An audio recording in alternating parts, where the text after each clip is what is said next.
Hello बच्चों, हम लोग क्लास 10th का फिजिक्स पढ़ रहे हैं और पहले लेक्चर में हम लोगों ने देख लिया कि परावर्तन क्या होता है, प्रतिबिंब क्या होता है, दर्पण क्या होते हैं। ठीक है, अब इस चैप्टर में हम लोग देखते हैं समतल दर्पण द्वारा प्रतिबिंब का बनना या समतल दर्पण से जो प्रतिबिंब बन रहा है ना, उनकी क्या क्या विशेषताएं होती हैं। ओके, अब देखो, दर्पण से जो प्रतिबिंब बनता है तो प्रतिबिंब बनने का कारण क्या होता है। जैसे मान लिया जाए एक वस्तु है और यहाँ पे कोई भी एक दर्पण है, इस तरह से ऐसे दिखाते हैं। एक साइड इसके क्या करते हैं, एक क्रॉस लाइन, मतलब इस तरह के लाइन का मतलब क्या हुआ है, यहाँ पे पॉलिश किया हुआ है। ओके, अब इसके सामने मान लो एक बिंदु ये रखा हुआ है, कोई भी बिंदु है, ओ मान लेते हैं, तो इसका प्रतिबिंब हमको इसमें दिखाई देता है।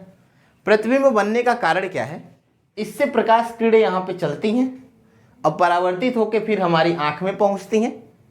तो ये जिस बिंदु से आती हुई प्रतीत होती हैं पीछे, उस बिंदु पे इसका क्या बनता है, प्रतिबिंब। तो क्या एक ही किरण के द्वारा प्रतिबिंब बनता है? नहीं, इस वस्तु से अनंत प्रकाश किरणें चलती हैं।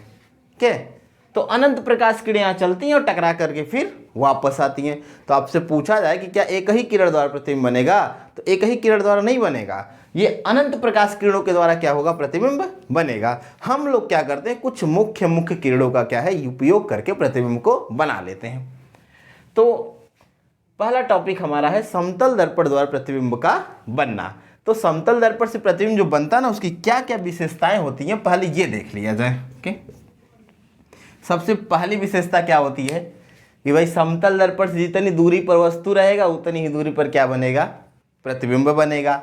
तो पहला विशेषता हो गया कि दर्पण से वस्तु की दूरी के बराबर दर्पण से प्रतिबिंब की दूरी, दर्पण से प्रतिबिंब की दूरी। ओके, तो सबसे पहली विशेषता यही हो गई कि दर्पण से वस्तु की दूरी और दर्पण से प्रतिबिंब की दूरी दोनों आपस में क्या होते हैं, बराबर होते हैं। मतलब यहाँ से वस्तु जितनी दूरी पर रखा रहेगा, जैसे मान लीजिए 10 मीटर की दूरी पर है, तो प्रतिबिंब भी कितना दूरी पर दिखाएगा, 10 मीटर। एग्जाम्पल, जैसे मान लीजिए आपके सामने यहाँ शीशा लगा हुआ है एक समतल दर्पण, तो हम जितना पीछे जाएंगे हमारा प्रतिबिंब उतना ही कहाँ जाएगा, पीछे जाएगा, और हम जितना आगे चलेंगे प्रतिबिंब हमारा उतना ही आगे चलेगा। तो भाई समतल दर्पण में जितनी दूरी पर वस्तु रहता है उतनी दूरी पर क्या बनता है, प्रतिबिंब भी बनता है, पहला। दूसरा नंबर देखते हैं इसकी और क्या विशेषता होती है। देखिए, वस्तु का आकार और प्रतिबिंब का आकार समतल दर्पण से दोनों समान आकार के होते हैं। ठीक है, वस्तु का आकार और प्रतिबिंब का आकार दोनों आपस में क्या होते हैं, बराबर होते हैं। ओके, ये चीज़ ध्यान देना है भाई। जितना बड़ा हम है, अगर सामने शीशा लगा तो उतना ही बड़ा ना दिखाई देंगे समतल दर्पण में। ऐसा थोड़े है कि यहाँ इतने बड़े हैं तो दर्पण में इतने छोटे हो जाएंगे, ऐसा कुछ भी नहीं। वो कलाकारी होती है गोलीय दर्पण में। ठीक है, समतल दर्पण में ऐसा कुछ भी नहीं होता है। जितना बड़ा वस्तु रहेगा उतना ही बड़ा क्या बनेगा, प्रतिबिंब भी बनेगा। ओके, तीसरा पॉइंट भाई, इससे जो प्रतिबिंब बनता है ना, वो प्रतिबिंब आभासी प्रकृति का होता है। कैसा होता है, आभासी होता है। क्या, आभासी प्रतिबिंब प्राप्त होता है, आभासी प्रतिबिंब प्राप्त होता है। ठीक है, चौथा पॉइंट, जो समतल दर्पण द्वारा प्रतिबिंब बनता है उसमें एक क्वालिटी और होती है, उसमें पार्श्व उत्क्रमण की घटना होती है। अब ये पार्श्व उत्क्रमण क्या होता है भाई, ये तो कुछ नया शब्द है। पार्श्व उत्क्रमण होता है, यानी समतल दर्पण द्वारा बने प्रतिबिंब में क्या होता है, पार्श्व उत्क्रमण। पार्श्व उत्क्रमण का मतलब है बायां सिरा दाएं दिखाया था और दायां सिरा बाएं दिखाएगा, इस तरह से। तभी आप देखते होंगे कभी कभी गाड़ियों पे क्या होता है ना, कि जो एम्बुलेंस है, एम्बुलेंस उल्टा लिखा रहता है। इसीलिए लिखा रहता है ताकि सामने कोई दर्पण में देखेगा ना तो उसको कैसा दिखाई देगा, सीधा दिखाई देगा। ओके, जैसे मान लीजिए ये बी हमने ऐसे बना दिया और यहाँ पे एक दर्पण लगा दिया, मतलब वही प्लेन शीशा जो होता है, तो ये बी कैसा दिखाई देगा, ऐसे दिखाई देगा ना, इस तरह दिखाई देता है। क्या, यानी इधर वाला जो हिस्सा वो इधर दिखाई दे रहा है। क्या, तो इस घटना को हम क्या कहते हैं, एक तरह से पार्श्व उत्क्रमण कहते हैं। तो एक चीज़ ध्यान में आ गया कि समतल दर्पण द्वारा जो प्रतिबिंब बनेगा उस प्रतिबिंब में क्या क्या चीज़ें होंगी, क्या क्या खूबियाँ होती हैं। तो ये होता है दर्पण से वस्तु की दूरी और दर्पण से प्रतिबिंब की दूरी दोनों आपस में क्या होते हैं, बराबर होते हैं। दूसरा, वस्तु का आकार और प्रतिबिंब का आकार ये दोनों भी आपस में क्या होते हैं, बराबर होते हैं। तीसरा, आभासी प्रतिबिंब प्राप्त होता है, मतलब जो प्रतिबिंब बनता है वो कौन सी प्रकृति में होता है, आभासी प्रतिबिंब, आभासी प्रकृति का होता है। ओके। चौथा, इसमें क्या होता है, पार्श्व उत्क्रमण होता है। ओके, पार्श्व उत्क्रमण का मतलब वही बायां सिरा दाएं और दायां सिरा बाएं प्राप्त होता है। ओके, तो ये हो गया समतल दर्पण। अब हम एक आध किरण आरेख खींच के आपको बताते हैं। ओके, चलिए देखिए, जैसे मान लिया जाए ये एक समतल दर्पण है। ओके, अब इसके सामने यहाँ पे एक वस्तु क्या है, रखा हुआ है, कोई भी एक बिंदु वस्तु वो है और यहाँ से x दूरी पर क्या है, ऐसे रखा हुआ है। तो भाई अब इससे बहुत सारी प्रकाश किरणें चलेंगी ना और यहाँ से टकरा करके आएंगी, तो हम एक प्रकाश किरण को ऐसे सीधा चला देते हैं एकदम दर्पण पे लंबवत। तो जो प्रकाश किरण सीधे चलेगा वो तो सीधे ऐसे वापस आ जाएगा, और एक प्रकाश किरण को यहाँ कुछ कोण पे चला देते हैं ऐसे। चलिए, तो भाई यहाँ पे जितना आपतन कोण होगा इसका उतना ही क्या होगा, परावर्तन कोण। परावर्तन का नियम ही ना होता है, आपतन कोण परावर्तन कोण दोनों सदैव आपस में क्या होते हैं, बराबर होते हैं। तो ये तो इस दर्पण पे हो गया अभिलंब, तो यहाँ पे प्रकाश किरण जाके मिला तो यह जो कोण होगा इतने ही कोण पर ये क्या होगा, यहाँ से परावर्तित भी होगा उतने ही कोण पर। ओके, यह कोण आई है और यह कोण आ रहा है, ऐसे बहुत सारी किरणें हो सकती हैं। अब ये जब दोनों प्रकाश किरणें ऐसे आएंगी परावर्तन के पश्चात, तो ये जिसके आंख में पहुंचेगा तो उसको ये प्रकाश किरण अब कहीं इधर, मतलब इस पॉइंट से आता हुआ क्या होगा, प्रतीत होगा। यहाँ से ये यहाँ से आता हुआ क्या होगा, प्रतीत होगा। तो इस वस्तु का अब यहाँ पे क्या बन जाएगा, प्रतिबिंब O डैश, और वो भी कितनी दूरी पर भाई, x दूरी पर। कितनी दूरी पर बनेगा, x दूरी पर। इस तरह से हम क्या करेंगे, किरण आरेख खींच लेंगे। ओके, मान लेते हैं एक बिंदु आवेश, बिंदु वस्तु O है, तो एक प्रकाश किरण से सीधा चला देंगे, टकरा करके सीधे वापस आएगा। एक जितने अंश के कोण पे चलेगा उतने एक अंश के कोण पे क्या होगा, परावर्तित भी होगा। अब दोनों प्रकाश किरणें उसको यहाँ से आती हुई प्रतीत होंगी, तो यहीं पे उसका क्या बन जाएगा, प्रतिबिंब बन जाएगा। और ये पाया गया ना कि जितनी दूरी पर वस्तु है उतनी दूरी पर क्या बनता है, प्रतिबिंब भी बनता है। ओके, तो सिंपल हम इस कॉन्सेप्ट पे और भी प्रतिबिंब बना सकते हैं। जैसे मान लिया जाए कि इस तरह से एक समतल दर्पण दिया। ओके, अब इसके सामने एक वस्तु ऐसे रख दिया एरो बना करके A B, बोला गया बताइए इसका प्रतिबिंब कैसे बनेगा। तो हमें पता है कि दर्पण से वस्तु की दूरी और दर्पण से प्रतिबिंब की दूरी दोनों आपस में क्या होते हैं, बराबर। तो भाई यहाँ से जितनी दूरी पर ये वाला इसका सिरा है उतनी दूरी पर इधर भी तो बनेगा ये वाला सिरा, और जितनी दूरी पर इसका टेल है उतनी दूरी पर इसका टेल भी होगा। तो ये ऐसे बना दिया, लो भाई प्रतिबिंब तैयार हो गया। ठीक है, तो शीशा में देखने पे कैसा दिखाई देगा, इन दर्पण में इस तरह दिखाई देगा। ओके, एक और मान लो ये एक दर्पण है। ओके, इसके सामने एक वस्तु ऐसे रख दिया, यहाँ छोटा सा गोला कर दिया, यहाँ पे ये वाला गोला। अब बताइए भाई इसका प्रतिबिंब कैसा दिखाई देगा दर्पण में। तो हमें पता है दर्पण से वस्तु की दूरी और दर्पण से प्रतिबिंब की दूरी दोनों आपस में क्या है, बराबर है, बस आसान है। अब यहाँ से जितनी दूरी पर ये वाली लाइन है उतनी दूरी पर इधर ये वाली लाइन भाई खींच लेंगे ऐसे, जितनी दूरी पर ये वाली लाइन है उतनी दूरी पर इसको भी खींच लिया ऐसे, बॉक्स तो बन के रेडी हो गया अपना। अब देखते हैं जितनी दूरी पर ये एरो है उतनी दूरी पर इधर भी रहेगा ये वाला सिरा, और जितनी दूरी पर इसका ये टेल है उतनी दूरी पर इसका टेल भी होगा। ध्यान से आप देखिएगा, ये बहुत ही आसान है बनाना। ठीक है, ऐसे बन गया। जितनी दूरी पर यहाँ से ये वाला भरा हुआ गोला है उतनी दूरी पर यहाँ भी ये भरा हुआ गोला बनेगा, और जितनी दूरी पे यहाँ पे खाली वाला गोला उतनी दूरी पे ये खाली वाला गोला बनेगा। हो गया प्रतिबिंब आसान। ठीक है, आसान ट्रिक है एकदम। ओके, तो इससे हम क्या कर सकते हैं, आसानी से देख सकते हैं कि किसी समतल दर्पण द्वारा प्रतिबिंब कैसे प्राप्त होगा। ओके, चलिए अब आगे बढ़ते हैं, इस पे एक आध क्वेश्चन सॉल्व करते हैं इस पे अच्छे खासे। ठीक है, जैसे मान लीजिए क्वेश्चन इस तरह दे दिया क्लास 10th लेवल पे, ये हमारा एक समतल दर्पण है। ओके, अब यहाँ से 20 मीटर, 20 मीटर की दूरी पर यहाँ पे एक बॉयस है, कोई लड़का है भाई, इधर दौड़ रहा है। ठीक है, कितनी दूरी पर? 20 मीटर की दूरी पर है ये।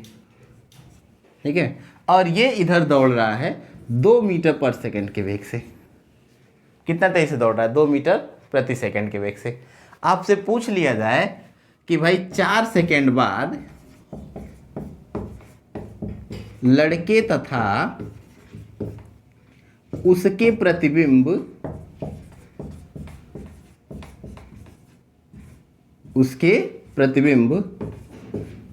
के बीच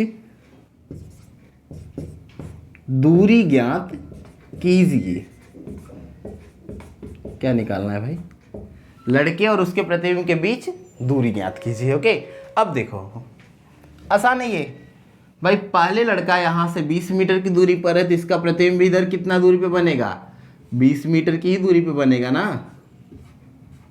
भाई, 20 मीटर की दूरी पे बनेगा ना। जितना दूरी पर है उतनी दूरी पर क्या बन गया? प्रतिबिंब बन गया। ओके, अब इधर ही दौड़ रहा है, कितने की स्पीड से? 2 मीटर पर सेकंड की स्पीड से। हमें 4 सेकंड बाद देखना है ना लड़के और उसके प्रतिबिंब के बीच की दूरी। अभी देखा जाए तो लड़के और उसके प्रतिबिंब के बीच की दूरी देखिए 20 और 20 कितने हैं टोटल? 40 हैं। अब ये 4 सेकंड बाद कितना दूरी तय कर लेगा? तो 4 सेकंड में चली गई दूरी कितनी हो जाएगी?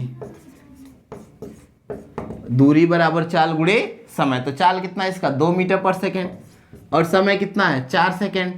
तो कितना हो गया भाई? 8 मीटर। कितना दूरी चल देगा? 8 मीटर। यानी ये लड़का अब यहाँ से 8 मीटर और आगे खिसक आया, यहाँ पे कहीं आ गया है, यहाँ से 8 मीटर खिसक करके। ओके, ये तो अब यहाँ दर्पण से दूरी कितनी हो गई? देखिए टोटल 20 था, 8 ये चल चुका, तो अब बचा कितना? 12 मीटर। कितना बचा? 12 मीटर। तो भाई इसका प्रतिबिंब इधर कितना दूरी पे बनेगा?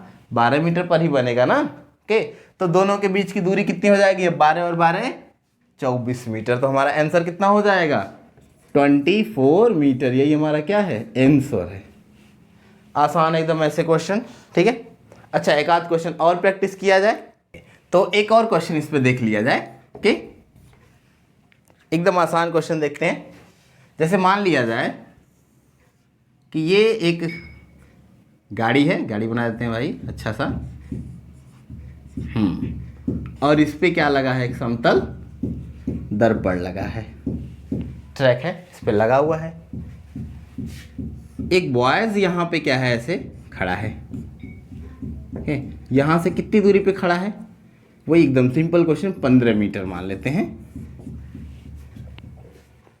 15 मीटर की दूरी पर क्या है? ये खड़ा है, और ये पूरा दर्पण इसकी ओर चल रहा है 2 मीटर प्रति सेकंड के वेग से। ओके, आपसे क्वेश्चन पूछ लिया जाए कि 3 सेकंड बाद लड़के तथा उसके प्रतिबिंब के बीच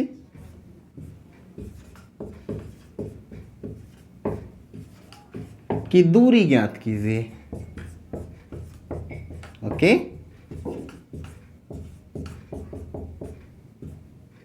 प्रतिबिंब के बीच की दूरी ज्ञात कीजिए। आसान है, चलिए देखा जाए। अच्छा पहले भाई ये लड़का कितनी दूरी पर यहाँ से खड़ा है? 15 मीटर। तो इसका प्रतिबिंब भी कहाँ बनेगा? उतनी ही दूरी पे बनेगा, 15 मीटर पर ही बनेगा ना, उतनी ही दूरी पे बनेगा, यहीं पे बनेगा। लेकिन इधर दर्पण इसकी ओर अब चल दिया, कितने स्पीड से? 2 मीटर पर सेकंड की स्पीड से। तो भाई 3 सेकंड में पहले ये देख लेते ना कि दर्पण इधर कितना दूरी चल लेगा। तो 3 सेकंड में दर्पण द्वारा तय दूरी कितनी हो जाएगी? दर्पण द्वारा तय दूरी, तो दूरी बराबर चाल गुणे समय। चाल कितना है इसका? 2 मीटर पर सेकंड। समय कितना है? 3। तो 2 गुणे 3 बराबर 6 मीटर। दर्पण तो 6 मीटर चल दिया भाई। अब यहाँ से 6 मीटर यहाँ पे आ गया आगे। अब दर्पण कहीं यहाँ पे आ गया है, ये यहाँ पे आ गया है, यहाँ पे आ गया है। ठीक है, और कितनी दूरी चल दिया है? 6 मीटर। ठीक है, दर्पण अब यहाँ पे आ गया। चलिए समझते हैं। तो भाई ये लड़का तो रुका हुआ, ये तो नहीं ना चल रहा है। ये 15 मीटर है पहले यहाँ से, अब ये 6 मीटर आगे आ गया। तो अब कितना बचा इनके बीच की दूरी? कितना बचा 9 मीटर। बताइए हमें भाई, 9 मीटर ही बचा ना, 9 6 15। तो अब इस लड़के का प्रतिबिंब भी कितनी दूरी पे बनेगा, यहाँ से 9 मीटर की दूरी पर ही बनेगा भाई। यहाँ से 9 मीटर की दूरी पर ही ना इसका प्रतिबिंब बनेगा, क्योंकि दर्पण से बने प्रतिबिंब में यही तो विशेषता है, जितनी दूरी पर वस्तु उतनी दूरी पर प्रतिबिंब। तो अब यहाँ से इस लड़के की दूरी 9 मीटर और इसके प्रतिबिंब की भी दूरी 9 मीटर। तो अब दोनों के बीच की कुल दूरी कितनी होगी, 9 और 9 मिलके 18 मीटर। ठीक है, तो लड़के तथा उसके प्रतिबिंब के बीच दूरी बराबर 9 + 9 बराबर 18 मीटर। ओके, सॉल्व हुआ इस टाइप क्वेश्चन। चलिए अब नेक्स्ट पॉइंट हम लोग ये पढ़ लेते हैं ना। गोली दर्पण तो हम लोगों ने पढ़ा कि गोली दर्पण भाई होता क्या है, खोखले गोले का कटा हुआ भाग होता है जिसके एक पृष्ठ पर क्या किया रहता है, पालिश किया रहता है। अब गोली दर्पण 2 प्रकार के होते थे। अगर उभरे हुए तल पे पालिश किया जाए और अंदर दबा हुआ तल परावर्तक तल बनाते थे तो इसका नाम कुछ हो जाता था अवतल दर्पण। भाई ये तो पढ़ा है। अगर ऐसे दबे हुए तल पे पालिश कर देते थे और उभरा हुआ तल परावर्तक तल बनाते थे, इसका नाम क्या हो जाता था, उत्तल दर्पण। इसका नाम क्या होता था, उत्तल दर्पण। तो ये दोनों दर्पण तो हम पहचान गए हैं। इस तरह से रहेगा तो समतल दर्पण। ओके, अब हम ये देख लेते हैं ना कि इस गोली दर्पण से संबंधित कुछ परिभाषाओं के बारे में। जैसे अभी हमको ये नहीं पता है कि इसकी फोकस दूरी क्या होती है, इसकी वक्रता त्रिज्या क्या होती है, ठीक है, इसका ध्रुव क्या होता है। ओके, तो इन सब पॉइंट्स के बारे में हम क्या करते हैं, नेक्स्ट पॉइंट पढ़ते हैं। तो अगला पॉइंट अब हम लोग देखते हैं गोली दर्पण से संबंधित परिभाषाएं। ठीक है, तो गोली दर्पण से संबंधित परिभाषाओं में सबसे पहला नंबर हम लोग पढ़ते हैं दर्पण का ध्रुव। ठीक है भाई, दर्पण का ध्रुव क्या होता है, ठीक है, पोल ऑफ मिरर।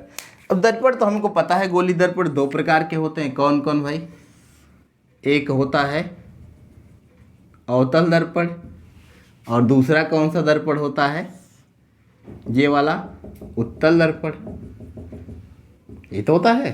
ठीक है, चलिए देखिए, ये अवतल दर्पण में उभरे हुए तल पे क्या है, पालिश है, और इसमें अंदर दबे हुए तल पे पालिश है। अंदर ये इसका दबा हुआ तल क्या है, परावर्तक तल है। भाई इधर ही रख के वस्तु को हम प्रतिबिंब देखेंगे ना, तो ये जो इसका परावर्तक तल है, इसका जो मध्य बिंदु होता है ना, ये वाला, यानी इसमें भी यही इसका मध्य बिंदु ये वाला जो है। ठीक है, इसी मध्य बिंदु को हम क्या कहते हैं, दर्पण का ध्रुव कहते हैं। तो आसानी से समझ लेते हैं दर्पण का ध्रुव होता क्या। तो सिंपल एक लाइन में बोल दिया जाता है कि दर्पण के मध्य बिंदु को हम क्या कहते हैं, दर्पण का ध्रुव कहते हैं। ओके, और इसे हम किससे दिखाते हैं, पॉइंट P से दिखाते हैं। ओके, एक तरह से इसे हम किससे दिखाते हैं, P से दिखाते हैं। P मतलब पोल। ओके, तो ध्रुव को इंग्लिश में पोल बोला जाता है। तो समझ में आया दर्पण का ध्रुव है क्या। तो इसके मध्य बिंदु को हम क्या कहते हैं, दर्पण का ध्रुव कहते हैं। ओके, अब दूसरा पॉइंट हम लोग देखते हैं। दूसरा पॉइंट क्या है, इसकी वक्रता केंद्र। दूसरा पॉइंट क्या है, वक्रता केंद्र। वक्रता केंद्र क्या होता है भाई, अब ये तो हमारे गोली दर्पण है, एक अवतल और दूसरे क्या है, उत्तल। ठीक है, अभी हमने बताया था कि गोली दर्पण जो होता है ये किसी ना किसी गोले के कटे हुए क्या होते हैं, भाग होते हैं। तो अगर इसको आप ऐसे गोला कंप्लीट करना चाहें तो लगभग इसी तरह का एक गोला बनेगा। ओके, इसी गोले का तो एक कटा हुआ भाग है दर्पण। तो इसका जो केंद्र होगा ना, ये उसका तो कुछ केंद्र होगा। अच्छा, ये भी ऐसे कि गोले का क्या है, कटा हुआ भाग है, इस तरह से ये भी ऐसे भी गोले का कटा हुआ भाग है। तो इसका जो केंद्र होगा, इस केंद्र को ही हम क्या कहते हैं, वक्रता केंद्र कहते हैं। ओके, आसान एकदम। वक्रता केंद्र होता क्या है भाई, तो यह जो गोलीय दर्पण होता है, जिस खोखले गोले का कटा हुआ भाग होता है, उसके केंद्र को हम क्या कहते हैं, वक्रता केंद्र कहते हैं। ओके, तो वक्रता केंद्र को हम C से दिखाते हैं। अब देखिए, ये कौन सा दर्पण है, अवतल दर्पण, यही ना है, और ये उत्तल दर्पण। ओके, ये जो अवतल दर्पण होता है, अवतल दर्पण का जो परावर्तक तल अंदर दबा हुआ तल है ना, तो ये जो परावर्तक तल है उसी की ओर क्या है वक्रता केंद्र। और इसमें देखिए भाई साहब, इसके में तो क्या हो गया है, विपरीत हो गया, उल्टा हो गया है, ठीक है। इसमें परावर्तक तल बाहर वाला तल है और अंदर जिधर पालिश है उधर क्या है वक्रता केंद्र है। तो दोनों पॉइंट हम समझ सकते हैं ना आसानी से। इसमें परावर्तक तल के सामने यानी कि अवतल दर्पण में परावर्तक तल के सामने वक्रता केंद्र होता है और इसमें क्या है परावर्तक तल के विपरीत यानी पालिशदार तल की ओर होता है। ओके, अब अगला पॉइंट हम लोग समझ लेते हैं, वक्रता त्रिज्या क्या होती है। ओके, तो वक्रता त्रिज्या, देखिए वक्रता केंद्र का परिभाषा जैसे था ना वैसे ही आसान है इसका भी परिभाषा। भाई ये गोली दर्पण जिस खोखले गोले के कटे हुए भाग थे उसके केंद्र को हम वक्रता केंद्र कहते थे। ओके, अब वक्रता त्रिज्या क्या होती है, तो यह गोली दर्पण जिस खोखले गोले का कटा हुआ भाग होता है उसके त्रिज्या को ही हम क्या कहते हैं, वक्रता त्रिज्या कहते हैं।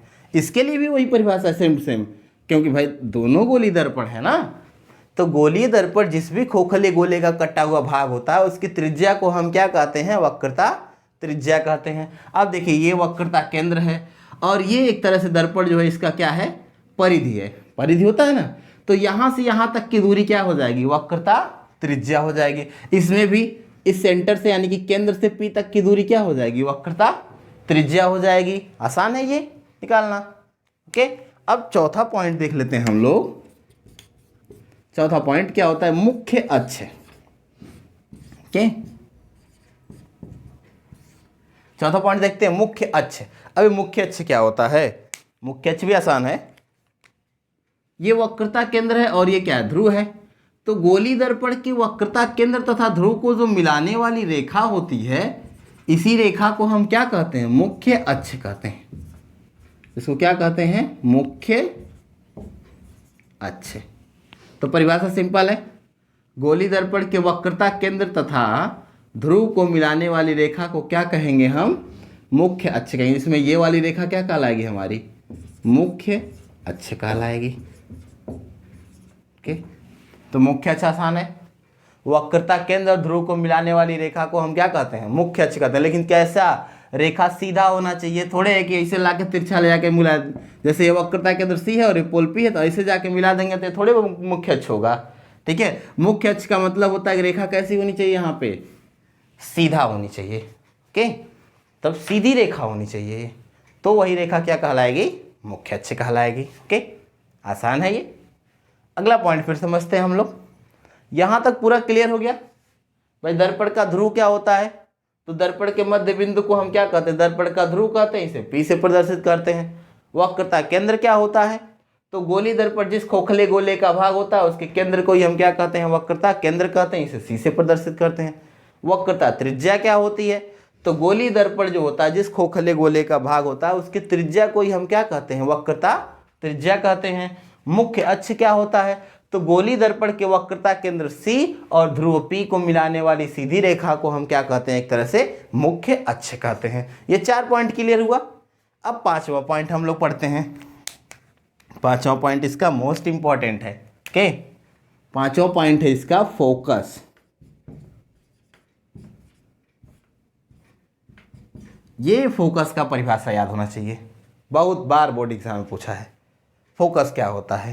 ओके, तो फोकस समझते हैं, फोकस होता क्या है।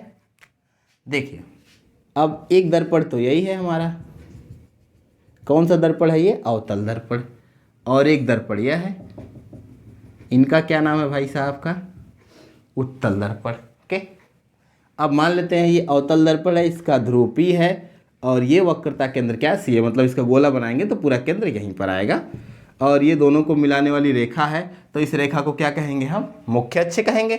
ऐसे यहाँ पर भी ये मान लिया जाए इसका ध्रुव P है और ये क्या है, वक्रता केंद्र C है, तो दोनों को मिलाने वाली ये जो रेखा होगी ना, यह रेखा क्या कहलाएगी, मुख्य अक्ष कहलाएगी। ओके, फोकस का परिभाषा कैसे बनाया गया, देखिए मुख्य अक्ष के समांतर चलने वाली प्रकाश किरणें, ये मुख्य अक्ष है, इसके समांतर जो प्रकाश किरणें चल रही हैं, तो मुख्य अक्ष के समांतर चलने वाली जो भी प्रकाश किरणें होंगी, ये प्रकाश किरणें परावर्तन के पश्चात मुख्य अक्ष के जिस बिंदु से होकर जाएंगी वही बिंदु क्या कहलाएगा, इसका मुख्य फोकस कहलाएगा, या फोकस भी कह सकते हैं, कोई बात नहीं। ओके, तो कहने का मतलब क्या है कि मुख्य अक्ष के समांतर चलने वाली प्रकाश किरणें दर्पण से परावर्तन के पश्चात मुख्य अक्ष के जिस बिंदु से होकर जाती हैं उस बिंदु को हम क्या कहते हैं, फोकस कहते हैं। अच्छा, इसमें क्या होगा, इसमें भाई ये तो मुख्य अक्ष हो गया, तो मुख्य अक्ष के समांतर चलने वाली प्रकाश किरणें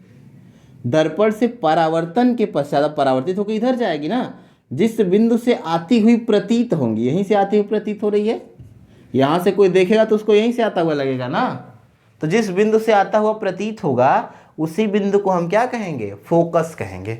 तो दोनों को मिला करके परिभाषा ये बनाया गया कि मुख्य अक्ष के समांतर चलने वाली प्रकाश किरणें दर्पण से परावर्तन के पश्चात मुख्य अक्ष के जिस बिंदु से होकर जाती हैं, किस में होकर जाती हैं, अवतल दर्पण में, अथवा जिस बिंदु से आती हुई प्रतीत होती है, किसमें, उत्तल दर्पण में, उसी बिंदु को हम क्या कहते हैं, फोकस कहते हैं।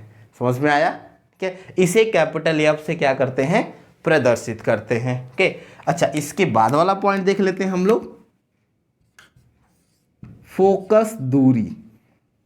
नहीं, फोकस दूरी क्या होता है, ओके, तो अगला पॉइंट हम समझते हैं इसका, फोकस दूरी, इंग्लिश में इसको बोलते हैं फोकल लेंथ। ओके, देखिए दर्पण के ध्रुव से फोकस तक की दूरी को हम क्या कहते हैं, फोकस दूरी, और इसे स्मॉल एफ से प्रदर्शित करते हैं। सिंपल परिभाषा, दर्पण के ध्रुव से फोकस तक की दूरी को क्या कहते हैं, फोकस दूरी कहते हैं, इसे स्मॉल एफ से प्रदर्शित करते हैं। अब यहाँ पे देखिए, इसका जो फोकस है ना ये परावर्तक तल के सामने है, लेकिन इसका जो फोकस है ये परावर्तक तल के विपरीत है। ओके, तो ये चीज़ हमें ध्यान देना चाहिए, इसका फोकस सामने है परावर्तक तल के, और इसका फोकस कहाँ होता है, विपरीत होता है, अंदर होता है पालिस्तार तल में। अच्छा एक चीज़ बताइए, क्या इसके फोकस पे वस्तु को रख सकते हैं?